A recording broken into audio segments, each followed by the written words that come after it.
Il y a des pièges dans le chemin où nous marchons. Il est bon, de temps à autre, d'en rappeler l'existence. La parole de Dieu nous a conservé le souvenir de plus d'un homme de bien qui s'est laissé prendre, ou n'a échappé que de justesse. L'adversaire voue à l'œuvre de Dieu une haine implacable. Ne l'oublions pas. Pour la compromettre, pour la paralyser, pour la détruire même, il ne reculera devant rien. Si les moyens directs se révèlent inefficaces, il n'hésitera pas à prendre des voies détournées et à nous circonvenir pour toutes sortes de ruses et de fallacieux arguments. De là, ces exhortations à la vigilance dont l'Écriture est pleine.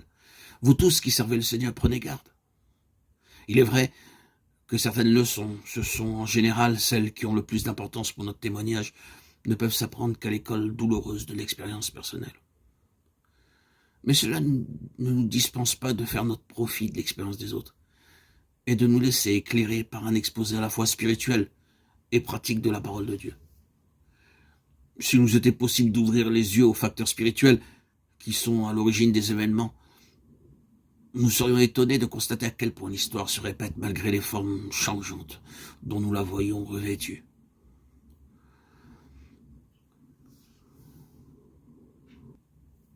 C'est une chose mauvaise que de se glorifier mal à propos. Le roi Ézéchias tomba dans ce piège. Il avait été malade, bien malade. Sans une intervention de Dieu, il ne se serait jamais relevé.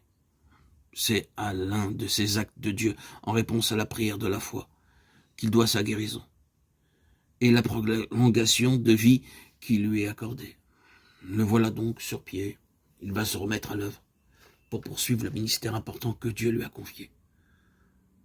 Encore sous le coup de son expérience magnifique, il s'abandonne à une joie immodérée, sans se douter que l'ennemi le guette et va l'entraîner bientôt en parole et en acte au-delà des limites de la discrétion.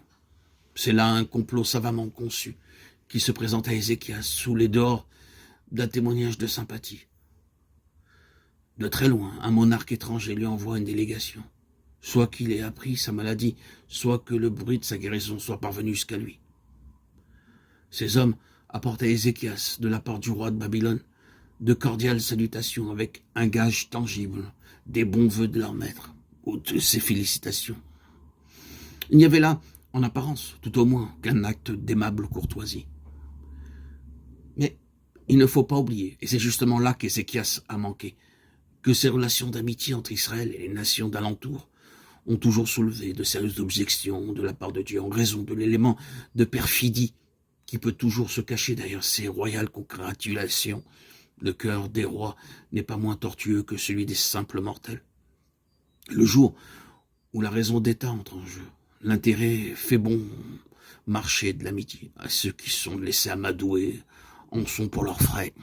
Il y avait d'autres facteurs dans cette situation. Mais l'essentiel pour nous est de constater qu'Ézéchias s'est laissé prendre à des arguments sentimentaux et n'a pas craint de mettre à découvert les trésors les plus sacrés du patrimoine de son peuple. Les hommes auxquels il offre ce spectacle incapables d'en apprécier la vraie valeur ne pouvaient jeter sur ces choses qu'un regard charnel. La cupidité ne devait pas tarder à s'en mêler, et ainsi les choses saintes n'auront servi dans le cas particulier qu'à stimuler les activités de la chair.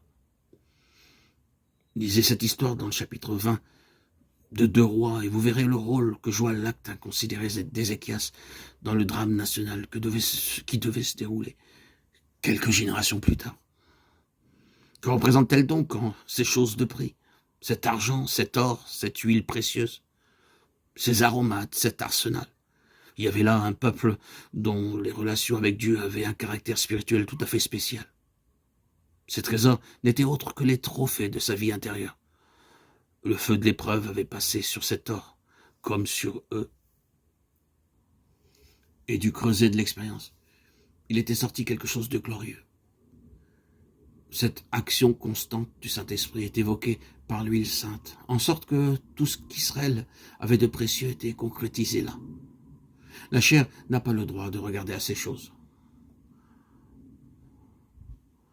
On n'en doit pas faire montre à ceux du dehors. En outre, ce sont des biens dont on ne doit pas tirer gloire pour ce qu'ils sont en eux-mêmes. Pas plus que des bénédictions, des qualités spirituelles, des richesses spirituelles, des dons spirituels. Ce sont des choses sacrées. Et elles ne peuvent conserver ce caractère que si on les maintient toujours dans la relation la plus étroite avec celui qu'elles rappellent. Car après tout, ce sont ses perfections à lui. Et si nous en avons notre part, ce n'est pas pour les exhiber ou pour exciter la curiosité malsaine des gens du dehors. Ce qui résulte de nos crises spirituelles ou d'un nos commerces avec Dieu ne peut pas être expliqué à quelqu'un qui n'est pas spirituel. Et l'on ne saurait en faire état pour obtenir des avantages ou des faveurs. Ce ne sont pas des instruments de publicité dont on peut tirer parti pour faire impression sur son entourage. Nous ne voulons pas dire par là qu'il soit nécessairement déplacé de se glorifier dans le Seigneur. Il y a une façon de rendre témoignage à la puissance de Dieu avec à-propos et sobriété qui est tout à fait légitime. Mais devant des personnes qui n'ont pas fait l'expérience de la croix et qui en sont encore à marcher selon la chair, il y a des choses qui ne peuvent pas être dévoilées sans danger. Elles risquent d'exciter une curiosité de mauvais aloi et des appétits charnels. Le Seigneur lui-même ne se fiait pas aux hommes dans ces choses-là parce qu'il savait ce qui était dans l'homme. Il arrivait plus d'une fois que des renseignements d'un caractère spirituel parvenus à des personnes charnelles ont été exploités par l'ennemi pour réduire à néant le vrai témoignage de Jésus. Pour qu'il possède les richesses de Christ, l'ombre de la croix est le seul lieu où l'on puisse en faire un usage licite. Il ne faut pas oublier que la chair est toujours prête à courir après la puissance, la gloire, l'influence, le prestige, la réputation, la possession personnelle. Divulguer les choses saintes sans mettre l'accent sur la circoncision spirituelle et sans présenter la crucifixion avec Christ comme une nécessité indispensable pour prévenir l'intrusion de la chair, c'est s'exposer à une expérience amère. C'est risquer de voir le témoignage anéanti dans sa vraie valeur spirituelle par la suite qui aura été donnée à nos paroles intempestives.